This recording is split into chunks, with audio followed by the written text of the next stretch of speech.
Le financement, comme vous le savez, on dit l'argent est le nerf de la guerre, est le problème crucial. Aujourd'hui, nous avons un projet qui est financé par le PNUD. C'est une enveloppe, on va dire, conséquente, mais largement insuffisante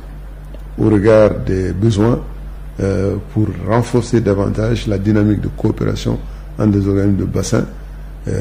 toutes choses qui constituent aujourd'hui, je pense, la trame de l'action du réseau africain des organismes de bassin.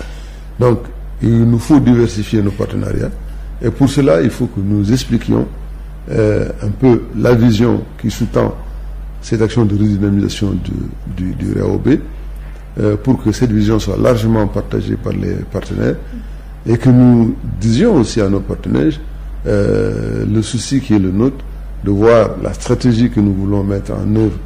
et dont j'ai parlé quelque part des différents axes, à savoir une meilleure gestion des eaux souterraines,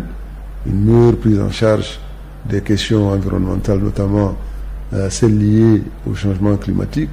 également la mobilisation, la planification des ressources financières, et également le partage des connaissances,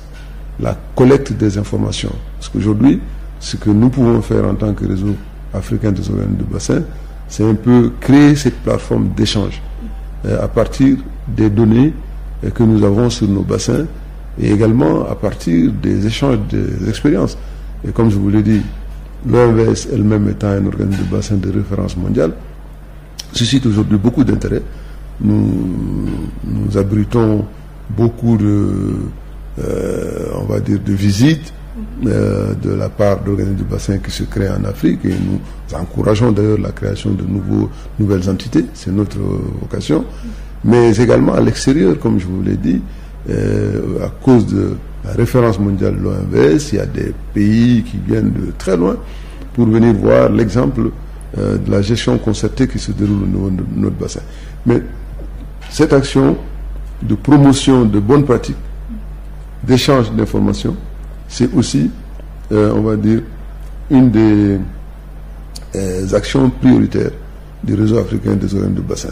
Mais pour que tout cela soit possible, il nous faut dépasser le cadre étroit des projets financés ça et là pour redynamiser l'organisation. Il faut qu'on aille à des investissements plus conséquents,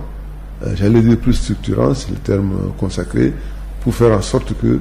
le réseau puisse exister durablement et permettre donc que la mission qui lui est assignée, qui est celle de mutualiser les efforts des bassins pour qu'ils servent de lieu d'intégration et de catalyseur du développement, que cet objectif-là soit atteint.